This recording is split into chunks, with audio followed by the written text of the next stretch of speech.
My husband threw me out in the freezing rain while I was 6 months pregnant, and I'm blind, so I couldn't even see where I was going. Let me tell you the whole story. My name is Kaito. I'm 24 years old, and 3 hours ago I was lying in a hospital bed listening to my husband tell his mistress that he was taking our baby the moment it was born. I'm completely blind, have been since I was 16, and Daichi knew that when he married me 2 years ago. He said he loved me anyway, that my blindness didn't matter, that we'd build a life together. Turns out he was lying about all of it. The nurses thought I was asleep when they came in to check my vitals, and I heard them whispering about how my chart had special instructions. If anything goes wrong during delivery, prioritize the baby. The husband signed the papers already, one of them said, her voice low and clinical. What about the Omega? The other nurse asked. He didn't specify, I guess it doesn't matter to him, the first one replied. My heart stopped beating for a second. I swear it did, because I realized right then that Daichi was planning to let me die. I didn't say anything, didn't move, just lay there with my hands on my swollen belly feeling my son kick. An hour later, Daichi walked in, and I could smell her perfume on him before he even spoke. You're awake, he said flatly, no warmth in his voice at all. I didn't answer, just turned my head toward where his voice came from. This is Yuki, he continued, and I heard heels clicking on the hospital floor, getting closer to my bed. She's going to be helping me raise the baby after he's born, so you should probably get used to the idea now. I found my voice then, shaky and broken. What are you talking about? I'm talking about the fact that you can't raise a child, Kaito, you can barely take care of yourself. He said it so casually, like he was discussing the weather. Yuki laughed, this high-pitched sound that made my skin crawl. It's really for the best. We can give the baby a proper life. I'm his mother, I whispered, my hands protectively covering my stomach. You're an incubator, Daichi corrected, his voice sharp now. And once you've done your job, we're done here. I started crying then, couldn't help it, and the heart monitor started beeping faster. Oh God, he's being dramatic again, Yuki sighed. Can we just go? This is depressing. Daichi must have pressed the call button because a nurse came rushing in, took one look at my tears and the two of them standing there, and her expression went carefully neutral. Is everything all right? She asked, but she was looking at Daichi, not me. Everything is fine. My husband is just emotional, pregnancy hormones, he said smoothly. Actually, I think he's ready to be discharged. The doctor said he could go home today if he was stable. I didn't hear that, the nurse said slowly. Check the chart, Daichi insisted, and I heard papers rustling. There was a long pause, then the nurse said quietly, It says here you can be discharged AMA if you choose, Mr. Kaito. I don't want to leave, I said quickly. I don't feel safe. AMA means against medical advice. You can refuse. The nurse started, but Daichi cut her off. He's coming home with me, he's my husband, and I know what's best for him. His hand clamped down on my wrist, tight enough to bruise. The nurse hesitated. I could hear her shifting her weight. I'll get the discharge papers if you insist. She left, and Daichi's grip got tighter. You're going to sign those papers, get dressed, and walk out of here with me, understand? You're hurting me, I whimpered. I'll hurt you a lot worse if you make a scene, he hissed close to my ear. Yuki was filming this, I realized. I could hear the slight sound of her phone camera, and my stomach turned. Smile for the camera, baby daddy, she said mockingly. This is going to be great content. 20 minutes later, I was in Daichi's car, still in my hospital gown because he wouldn't let me change, and we were driving somewhere that didn't feel like the direction of our apartment. Where are we going? I asked, my voice small. Somewhere you can think about your choices, he said cryptically. The car stopped. I heard his door open and close. Then mine was yanked open and cold air hit me. Get out, he ordered. I didn't move fast enough, so he grabbed my arm and pulled me out of the car, and I stumbled because I couldn't see where the ground was. My bare feet hit freezing pavement, and I realized we were outside somewhere, and it was starting to rain. Daichi, please, I begged, reaching out for him. He shoved a plastic bag into my hands. Your stuff, what little of it matters anyway. What are you doing? I was crying again, shaking from cold and fear. I'm done pretending, Kaido. I never loved you. I needed an Omega to carry my air, and you were desperate enough to say yes. His words were like knives. You can't just leave me here. I'm pregnant. I'm blind.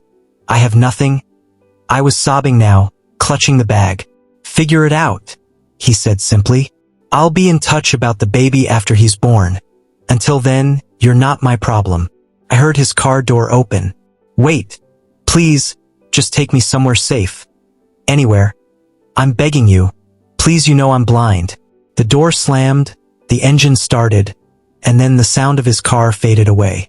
I stood there in the rain, 6 months pregnant, blind, barefoot, wearing a hospital gown, with one plastic bag of belongings. I didn't know where I was, couldn't see anything, and the rain was getting heavier. My phone was in the bag, I realized, digging through it frantically. But when I pulled it out and tried to use the voice command, nothing happened. Dead battery. I started walking, one hand on my belly, the other stretched out in front of me, trying to feel for obstacles. Every few steps someone would pass by me. I could hear them, sense them, but no one stopped. Help me, please, I called out, but my voice was drowned out by the rain and traffic. I walked for what felt like hours, my feet bleeding, my body shaking so hard I could barely stand. A contraction hit me out of nowhere, sharp and vicious, and I doubled over, gasping. No, not now, it was too early, the baby couldn't come now. Another contraction, stronger this time, and I felt wetness that wasn't rain running down my legs. My water just broke. I screamed, but it came out as a sob, and I collapsed onto the sidewalk, curling around my belly. People were definitely around me now. I could hear voices, but they sounded distant, unreal. Someone call an ambulance. A woman's voice. Is he on drugs? A man asked. He's pregnant. Oh my God, he's pregnant. Another voice said. Don't touch him. He might sue you. Someone else warned. I reached out blindly, trying to grab someone, anyone. Please help me. My baby's coming. My hand caught someone's pant leg, and they jerked away from me like I was diseased. Gross, he touched me. A young voice said, and I heard laughter. They were filming me. I realized with horror, I could hear the sounds of multiple phones. This is going on YouTube, someone said excitedly. Another contraction, and this time I screamed for real, a broken sound that barely sounded human. The pain was unbearable, splitting me in half, and I knew something was wrong. The baby's coming too fast. I gasped to no one, to everyone. Please, someone help me. I heard footsteps running away, not toward me. I was gonna die here on this sidewalk, and my baby was gonna die with me. I was crying and praying and begging, and the rain kept falling, and no one came. Then I heard it, the screech of tires, a car door slamming, and heavy footsteps running toward me. Please support us by subscribing to this channel if you love the gay community. Jesus Christ, a deep male voice said, and then strong hands were on me, lifting me. Who the fuck did this to you? I couldn't answer, couldn't speak through the pain. I've got you, stay with me. The voice commanded, and I was being carried, moved quickly. Car door opening, the smell of leather and expensive cologne, being laid across a back seat carefully. Drive to my hospital now, call ahead and tell them I'm bringing in an emergency. The man ordered someone. The car started moving, fast, and I felt a hand on my forehead, gentle and warm. Can you tell me your name? He asked. Kaido, I managed to whisper. Kaido, I'm Riku. I'm gonna make sure you and your baby are okay. I promise you that. His voice was steady, calm, and for the first time in hours I felt like maybe I wasn't going to die. Another contraction hit, and I screamed, arching off the seat. How far apart are the contractions? Riku asked, his hand moving to my belly, feeling. I don't know, close, really close, I sobbed. We're 5 minutes out, just hold on, he said firmly. I can't. It hurts. Something's wrong. I was hyperventilating now. Look at me, he commanded, then seemed to realize. Can you see me? I'm blind, I whispered. There was a pause. Then his hand found mine, squeezed tight. Then listen to my voice. Focus on my voice. Breathe with me. He started counting, slow and steady, and I tried to match my breathing to his counting. That's it, you're doing great, we're almost there, he encouraged. The car stopped, doors opening, voices shouting, and then I was being moved onto a gurney. 6 months pregnant, blind, in active premature labor, found abandoned on a street. Riku was saying to someone, his voice hard with fury, "Get me in or ready now," a woman's voice responded. "And someone find out who's responsible for this." They were wheeling me fast, the sounds and smells of a hospital surrounding me. "Sir, you need to wait outside," a nurse said. "Like hell I do," Riku's voice. "I'm staying with him. Hospital policy. I own this hospital and I'm staying with him," Riku said flatly. No more arguments after that. They were prepping me for surgery, I realized, putting in 4 attaching monitors, and I was so scared I couldn't breathe. "Is my baby going to die?" I asked anyone who would answer. "We're going to do everything we can," the doctor said, which wasn't really an answer. "Kaido, listen to me." Rika's voice was close again. "My doctors are the best in the country. Your baby is going to be fine." "You don't know that," I sobbed. "I do, because I'm not letting anything happen to either of you." He said it with such conviction that I almost believed him. The anesthesia was starting. I could feel it pulling me under. "Don't let them take my baby," I begged Riku. "My husband. He's going to try to take my baby." "Your husband did this to you?" His voice went cold, deadly. I nodded or tried to. Everything was getting fuzzy. "What's his name?" Riku demanded. "Daichi Tanaka," I whispered, and then everything went black. I woke up to the sound of shouting, and for a second I didn't remember where I was or what had happened. Then the pain hit me, sharp and radiating from my abdomen, and everything came flooding back. My baby. I tried to sit up, panic clawing at my throat, but gentle hands pushed me back down. "Don't move, you just had surgery," a female voice said. It was soft and kind. "My baby. Where's my baby?" I was already crying, reaching out blindly. "He's alive, he's in the NICU, he's small but he's breathing on his own," she said quickly, and I could hear the smile in her voice. Relief hit me so hard I couldn't breathe for a second, just sobbed into my hands. "Can I see him? Can I hold him?" I corrected myself because I'd never see anything again. "Soon. The doctor wants to make sure you're stable first," the nurse said. "But he's beautiful, with perfect little fingers and toes." The shouting got louder, and I realized it was coming from outside my room. "I don't care who he is, he's not coming in here." A man's voice, angry and familiar. It was Daichi. My blood went cold, and I grabbed the nurse's arm. "Don't let him in. Please don't let him in. Security is handling it," she assured me, but I could hear the uncertainty in her voice. The door burst open anyway, and I heard multiple footsteps. "Kaido, baby, thank God you're okay." Daichi's voice, but it was all wrong. Too sweet, too concerned. "Get out," I said, my voice shaking. "I've been looking everywhere for you. I was so worried," he continued, coming closer to my bed. "You left me on the street," I said louder. "You threw me out in the rain. Is that what you think happened?" "Sweetheart, you ran away. I've been searching for hours." He was using his calm, reasonable voice, the one that always made me doubt myself. "That's a lie," I said, but even I could hear how weak I sounded. "Sir, you need to leave, the patient is distressed," the nurse tried. "I'm his husband. I have every right to be here," Daichi said firmly. "And I'm the man who saved his life, which gives me more rights than you." Riku's voice cut through, sharp and cold. I'd never been so relieved to hear someone in my life. "Who the hell are you?" Daichi demanded. "Riku Ashford, and this is my hospital, so if I say you leave, you leave," Riku said, and I could hear the threat underneath. "You're that criminal, the Mafia boss," Daichi said, and I could hear the sneer in his voice. "Of course Kaido would latch onto someone like you." "Latch onto me? I found him dying in the street because you abandoned him." Riku's voice was getting dangerously quiet. "I didn't abandon him. He's confused. The pregnancy hormones make him irrational, Daichi insisted. Do I look irrational? I shouted, finding my voice. You told me you never loved me. You said I was just an incubator. See?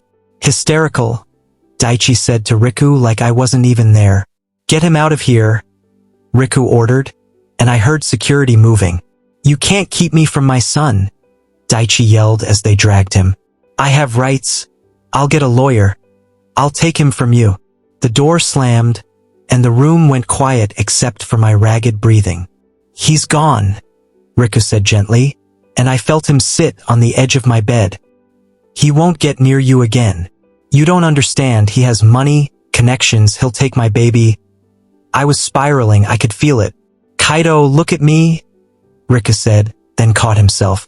Listen to me. I have more money and more connections, and I promise you, he won't touch your son. Why are you helping me? I asked for the second time. You don't even know me. I know enough, he said quietly. I know you're strong. I know you fought to keep your baby alive, and I know no one deserves what he did to you. Before I could respond, my phone started ringing, the sound coming from somewhere in the room. That's mine, I said. Someone must have charged it. The nurse handed it to me, and I felt for the voice command button. Answer call. Kaido, oh my god, what the hell is happening? My best friend Hannah's voice came through, frantic. Hannah, I started crying again just hearing her voice. I'm seeing videos of you everywhere. You're trending. What happened? She demanded. Videos? My stomach dropped. What videos? You in the street in labor, people were filming you, she said, and I could hear she was crying too. Baby, why didn't you call me? My phone was dead. I didn't know where I was. I sobbed. Daichi threw me out. That son of a bitch. I'm going to kill him, Hannah swore. Where are you now? Ashford Private Hospital, Riku answered for me. Who's that? Hannah asked suspiciously. The man who saved me, I said quietly. I'm coming right now, don't move, Hannah said and hung up. Your friend sounds protective, Riku observed. She's the only family I have, I admitted. My parents disowned me when I married Daichi. Why? He asked. Because I'm blind. They said I was too much of a burden for anyone to truly love, and Daichi was just using me. I laughed bitterly. Turns out they were right. They weren't right about the burden part, Riku said firmly. Before I could respond, there was a commotion in the hallway again. This time it was a woman's voice, and she was screaming. Where is he? Where's the Omega who stole my fiancé? The voice was shrill and getting closer. Yuki, Daichi's mistress. My door opened, and I heard her heels clicking toward me. You bitch! You ruined everything! She shrieked, and I felt something wet hit my face. She threw her drink at me. Security! Riku roared, and within seconds she was being restrained. He trapped Daichi with a baby. He's a lying, manipulative whore. Yuki was still screaming as they dragged her out. I was shaking, covered in whatever she'd thrown, and Riku was gently wiping my face with something soft. I'm sorry, I should have had better security on this floor, he said, and he sounded genuinely angry at himself. It's not your fault, I whispered. The hell it isn't, you're under my protection now, and that means no one touches you, he said fiercely. The nurse came back in. Sir, there's a problem. What now? Riku asked. The media is outside. Dozens of reporters. They're trying to get in, she said nervously. How did they even know he was here? Riku demanded. Someone posted it online, his location, everything, the nurse said apologetically. It's going viral. I felt sick. I want to see my baby, please. I need to hold my baby. I'll take you to the NICU, Riku said immediately. Sir, hospital policy says. The nurse started. I own the hospital, Riku reminded her. Get a wheelchair. 5 minutes later, I was being wheeled through the hallways, Riku walking beside me, and I could hear people whispering as we passed. That's him, the blind Omega. I heard he seduced a Mafia boss. His husband is pressing charges.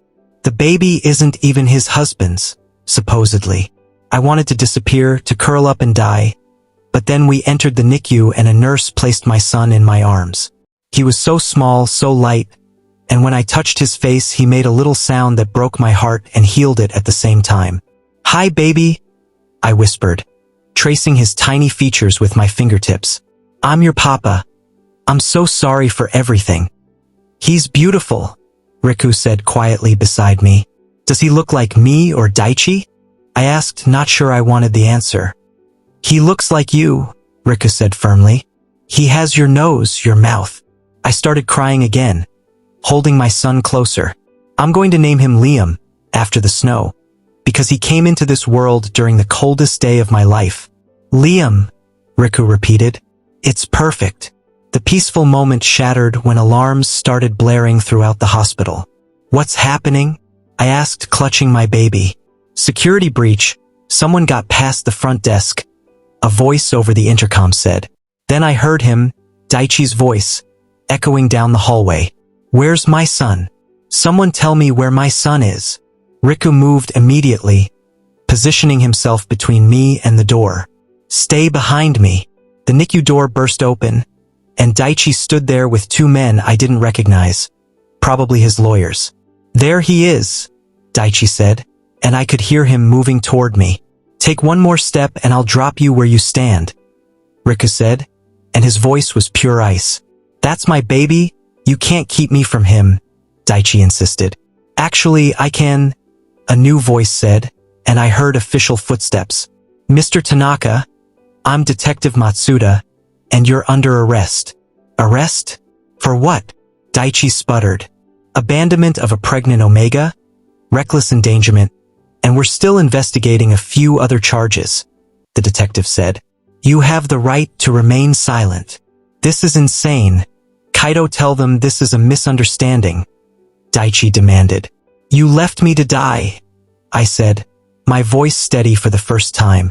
"You told me I was nothing but an incubator, and then you threw me out in a storm." "He's lying. He's trying to steal my baby," Daichi yelled as they cuffed him. "Actually, we have video footage," the detective said. "Multiple videos from the street, and footage from your car's dashcam that was subpoenaed." "What?"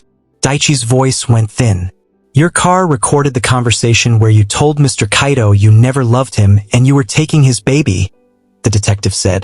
"And we have hospital records showing you signed a DNR for him without his knowledge."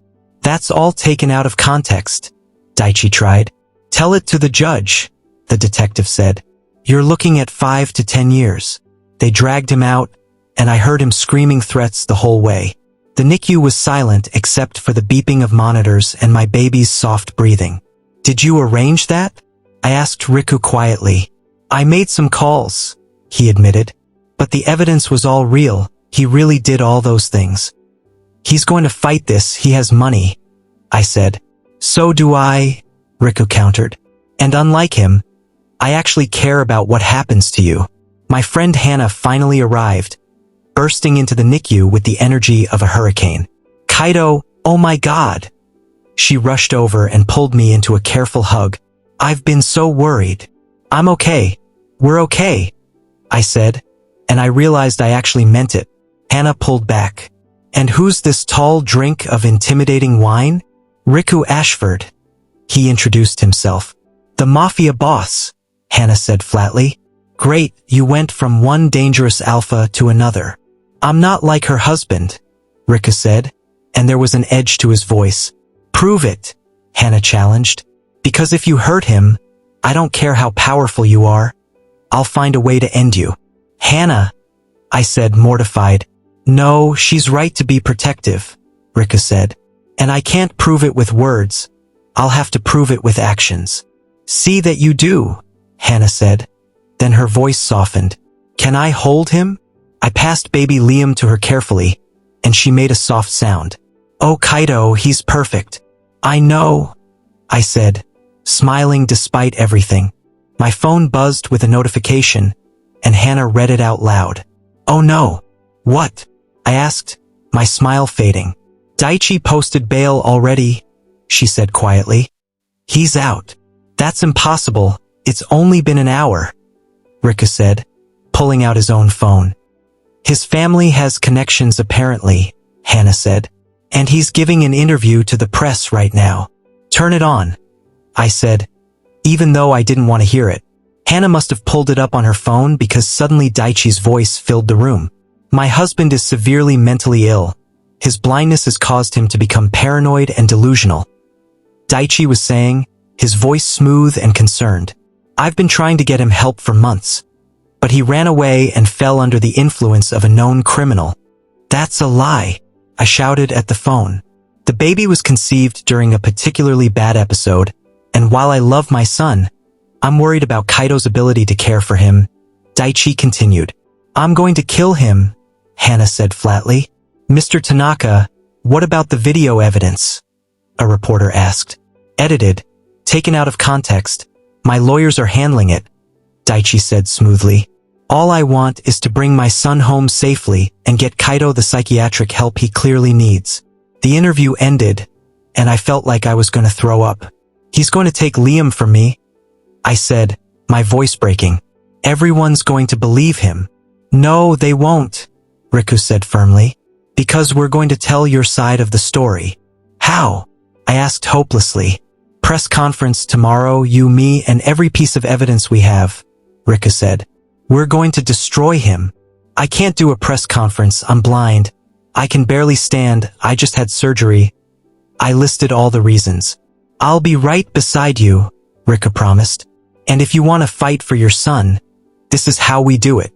I looked down at baby Liam in Hannah's arms, so small and innocent, and I knew I'd do anything to protect him. Okay, I said quietly. Let's do it. Good, Riku said, because Daichi Tanaka has no idea who he's fucking with. The press conference was scheduled for 10 the next morning, and I didn't sleep at all the night before. Riku had moved me to a private suite in the hospital with armed guards outside my door, and Hannah stayed with me, holding my hand while I fed Liam every few hours. You don't have to do this, she said around 3 in the morning. We could just disappear, change our names, start over somewhere, and spend the rest of my life running? I asked quietly. No, I'm done running. I'm done being afraid. That's my boy, she said, squeezing my hand. At 9, Riku's stylist arrived to help me get dressed, explaining everything she was doing so I wouldn't be startled. Simple black suit. Nothing flashy. We want you to look dignified and sympathetic, she said as she helped me into the jacket. I'm blind and I just had a C-section. I think the sympathy is built in, I said dryly. She laughed. Fair point, but we're going to make you look like the strong Omega you are. By 9:45, I was sitting in a chair on a stage I couldn't see, with Riku on one side and my lawyer on the other, and I could hear the room filling with reporters. There's about 200 people here, Riku murmured to me. Cameras everywhere. This is going live on every major network. My hands were shaking so badly I had to clasp them together in my lap. You've got this, Riku said quietly. Just tell the truth. At 10 exactly, my lawyer stood up and the room went silent. Good morning. My name is Akira Sato, and I'm representing Kaito Yamada, she said, her voice clear and strong. My client has agreed to answer questions about the events of 2 days ago, but I want to make something very clear first. She paused, and I heard papers rustling. Kaito is a 24-year-old Omega who has been blind since he was 16. He was 6 months pregnant when his husband Daichi Tanaka forcibly removed him from a hospital and abandoned him on a street during a rainstorm, she continued. Cameras were clicking like crazy. I could hear them. Mr. Tanaka has made claims that Kaito is mentally ill and delusional. So let's address that right now, Akira said. Kaito has provided us with his complete medical records, including psychiatric evaluations, and there is no history of mental illness, delusions, or any condition that would make him an unfit parent.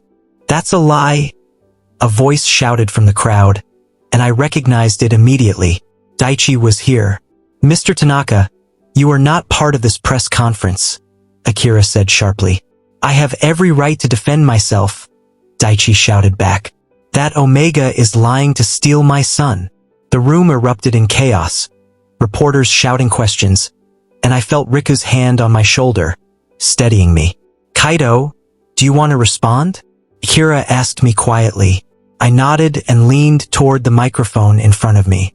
2 days ago, my husband told me he never loved me, that I was just an incubator for his child, and then he threw me out of his car in the freezing rain while I was 6 months pregnant. I said, my voice shaking but clear. He's lying, Daichi yelled. I have the dashcam footage from your car, Riku said coldly. Would you like me to play it? The room went dead silent. Play it, someone from the press shouted. I heard a laptop opening, keys clicking, and then suddenly Daichi's voice filled the room through speakers. I'm done pretending, Kaido. I never loved you. I needed an Omega to carry my heir, and you were desperate enough to say yes. My own voice, small and broken. You can't just leave me here. I'm pregnant. I'm blind. I have nothing. Figure it out. I'll be in touch about the baby after he's born. Until then, you're not my problem. The sound of a car door slamming, an engine starting. The recording ended, and the silence was deafening. That's taken out of context, Daichi said, but his voice had lost all its confidence. What context makes that okay? A reporter demanded. We were having an argument, couples fight. Daichi tried. You abandoned a pregnant, disabled Omega in a storm, another reporter said. That's not a fight, that's attempted murder. I went back for him, Daichi insisted. I couldn't find him. You went back 6 hours later, after someone posted videos of him in labor on the street, Akira said, pulling out more papers. We have your phone records, Mr. Tanaka. You didn't call anyone, didn't report him missing, you did nothing. Because I knew he was fine, he's always been dramatic, Daichi said desperately. I gave birth on a sidewalk, I said into the microphone, my voice hard now. People filmed me instead of helping me. I thought I was going to die, and my baby almost did die because you left me there. Our baby, Daichi corrected. That's my son. Actually, we need to address that, Akira said, and I heard something in her voice that made my stomach drop. What? I asked quietly. We ran a DNA test, standard procedure for custody cases, she said gently. Kaido, Daichi is not Liam's biological father. The room exploded, everyone shouting at once, and I couldn't breathe. What? I whispered. That's impossible. The test was run twice to confirm, Akira continued. Liam is not genetically related to Daichi Tanaka. He cheated on me, Daichi shouted triumphantly. See? He's a liar and a cheater. I never cheated, I said, but my mind was racing. I was only ever with Daichi. I don't understand. Actually, there's more, Akira said. We ran Daichi's DNA against a database, and it appears he's been treated for infertility for the past 3 years. That's private medical information, Daichi sputtered, which became relevant in a custody case. Akira shot back. Mr. Tanaka, you knew you couldn't have children, didn't you? Silence. Didn't you? Akira pressed. So what if I did? Daichi finally said. That doesn't change anything. It changes everything, Akira said. You lied to Kaido, made him think the baby was yours, and then abandoned him when it became inconvenient. Then whose baby is it? A reporter shouted. Everyone looked at me, and I felt like I was going to be sick. I don't know, I admitted. I was only ever with Daichi. I don't know how this is possible. IVF, Riku said quietly beside me. The hospital records show you had IVF treatments 6 months ago. I never had IVF, I said, confused. Your medical records say otherwise, Riku said and sounded angry. Daichi signed the consent forms. It hit me all at once. He used a sperm donor without telling me. That's illegal, someone shouted. Reproductive coercion, another voice agreed. Daichi was backing toward the door now. This is insane. I'm leaving. You're not going anywhere. Detective Matsuda's voice rang out. Daichi Tanaka, you're under arrest for reproductive coercion, fraud, and attempted murder. Attempted murder? I didn't try to kill anyone, Daichi protested. You abandoned a pregnant Omega in a life-threatening situation, knowing he was blind and couldn't seek help, the detective said. That's depraved indifference, which qualifies. They cuffed him right there in front of all the cameras, and he was screaming about his lawyers the whole way out. The press conference devolved into chaos after that, everyone shouting questions, but Akira ended it. "That's all for today, thank you," she said, and Riku was already helping me stand, guiding me off the stage. We made it back to my hospital room, and I collapsed onto the bed, my mind spinning. "So Liam isn't Daichi's," I said numbly. "He's just mine. Legally and biologically," Riku confirmed. "Which means Daichi has 0 parental rights. But I don't know who the biological father is," I continued. "Some anonymous donor that Daichi picked. Does it matter?" Hannah asked gently. "He's your son. You carried him, you gave birth to him. It matters because what if the donor wants rights?" I said. "What if he comes forward and tries to take Liam?" "That won't happen," Riku said firmly. "You can't know that," I argued. "Actually, I can," he said, and something in his voice made me go still. "What does that mean?" I asked slowly. Riku was quiet for a long moment. "I need to tell you something, and you're probably going to hate me for it." My heart started racing. "What did you do?" "The donor that Daichi used, it was from a private bank, very exclusive, very expensive," Riku started. "Riku, what did you do?" I repeated. "I own that bank," he said quietly. "And when I saw Daichi's name in the client list, I checked which donor he selected. Couldn't breathe. No. Sample 247, provided 3 years ago when I was 25 and stupid and needed money." Riku continued. "Kaito, I'm Liam's biological father." The room was spinning. I couldn't process what he was saying. "You knew?" I asked, my voice breaking. "This whole time you knew?" "I found out yesterday when the DNA test came back," he admitted. "I had them run it against my own DNA to confirm." "And you didn't tell me?" I was crying now, angry and confused and overwhelmed. "I was trying to find the right time," Riku said desperately. "I know how this looks. It looks like you've been lying to me," I sobbed. "Just like everyone else." "I saved you," Riku said. "I didn't even know about Liam when I pulled you off that street. I just saw someone who needed help. And then you found out the baby was yours and what? Saw an opportunity?" I demanded. "No," Riku said firmly. "I saw a chance to be a father to a child I never knew existed." "Get out," I said, my voice cold. "Kaito, please," he started. I said, "Get out," I screamed. There was a long silence. Then I heard his footsteps leaving, the door closing quietly behind him. Hannah was beside me immediately, holding me while I cried. "That fucking asshole," she muttered. "Using his own sperm bank. What kind of coincidence is that?" "It's not a coincidence," I said bitterly. "Nothing about this has been a coincidence." "What are you going to do?" she asked. "I don't know," I admitted. "I don't know anything anymore." 3 days passed, and I didn't see or hear from Riku at all. The hospital still had security on my door, and all my bills were being covered, but he didn't visit, didn't call, nothing. "He's respecting your space," Hannah said when I asked about it. "Or he got what he wanted and moved on," I said bitterly. On the 4th day, Akira came to visit with news. "Daichi took a plea deal," she said. 5 years for the reproductive coercion and fraud. The attempted murder charge was dropped. 5 years, I repeated. "That's all. It's enough to keep him away from you and Liam," Akira said gently. "And he's agreed to sign away all parental rights. He knows the baby isn't his." "What about Riku?" I asked. "Does he have rights?" "Technically yes, as the biological father," Akira said carefully. "But he hasn't filed for custody, hasn't even submitted a paternity test officially." "Why not?" I asked, confused. "You'd have to ask him," she said. "But Kaito, I've been doing this job for 20 years, and I've never seen someone fight as hard for a client as Riku fought for you." "He lied to me," I said stubbornly. "He protected you," Akira corrected. "And there's a difference."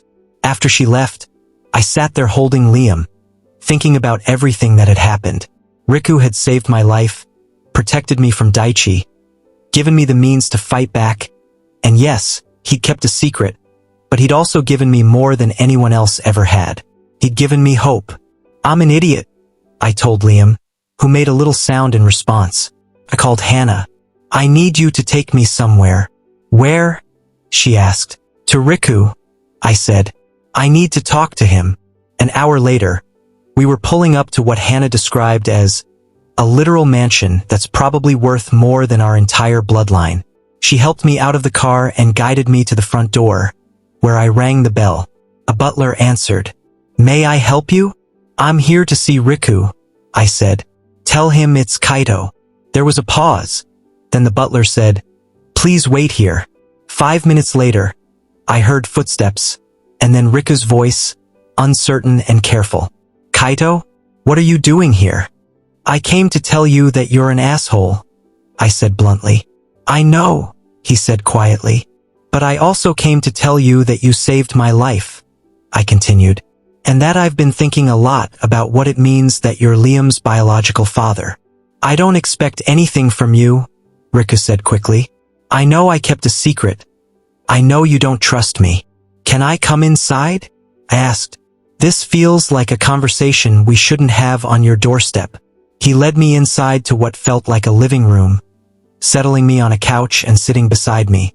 I was angry because I felt like everyone in my life has lied to me. I started.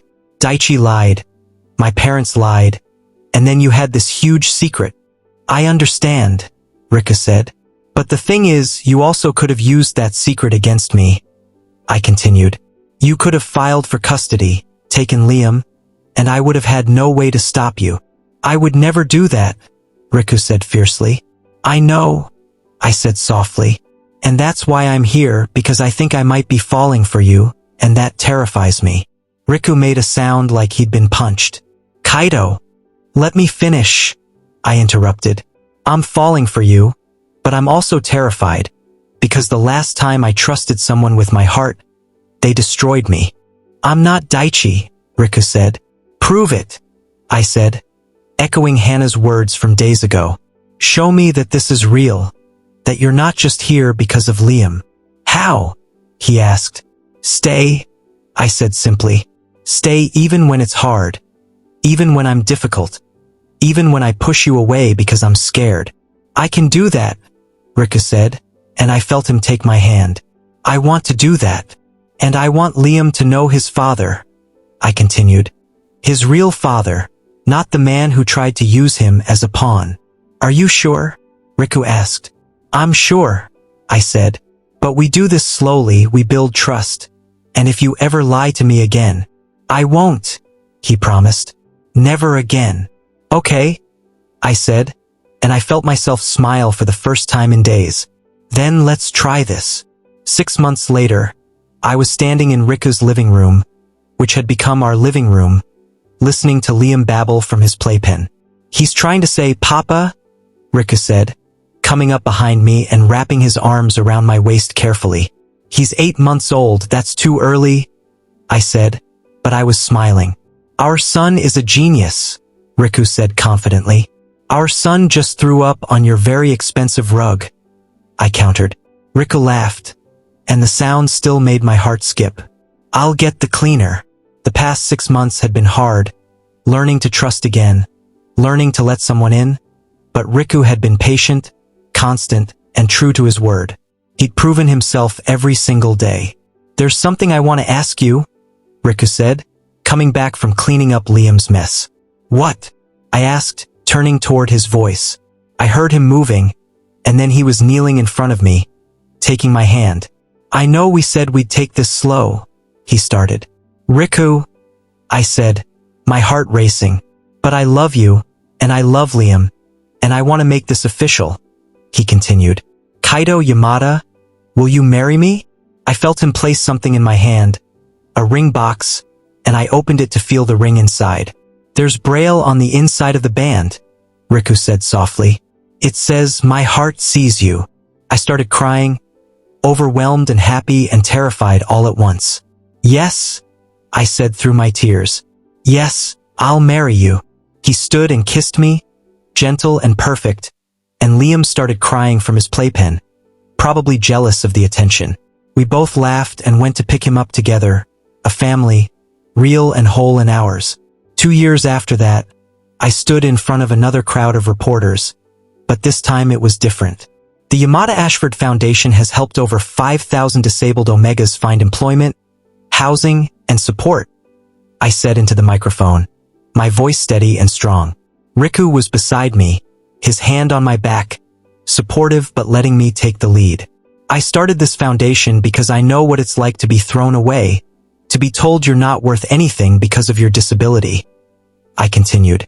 But I'm here to tell you that's a lie. You are worth everything. You deserve love and respect and a chance to thrive. The crowd applauded, and I felt Liam grab my hand. He was 3 now and insisted on being part of every public appearance. Any questions? I asked, and hands shot up everywhere. Mr. Yamada Ashford, what happened to your ex-husband? Someone asked. Daichi was released from prison 6 months ago, I said calmly. He's not allowed within 500 feet of me or my family, and I haven't heard from him since. Do you have any message for him? Another reporter asked. I thought about it for a moment. Thank you. There was a shocked silence. Thank you, someone repeated. Thank you for showing me what I don't want, I clarified. Thank you for pushing me to the lowest point of my life, because that's where I found my real strength. And that's where I found the man who would become my husband and the father my son deserves. More applause, and I felt Riku squeeze my hand. Thank you for throwing me away, I said firmly, because it led me home. That night, we were back in our house, Liam asleep upstairs, and Riku and I were curled up on the couch together. You were amazing today, Riku said, pressing a kiss to my temple. I had a good teacher, I said, turning to find his lips. I love you, he murmured against my mouth. I love you too, I said back. Thank you for finding me that day. Thank you for letting me keep you, he countered.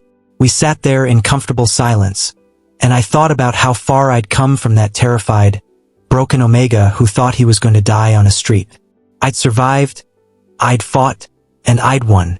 And this right here with my husband and my son and my life, this was my victory. This was my happy ending. The end.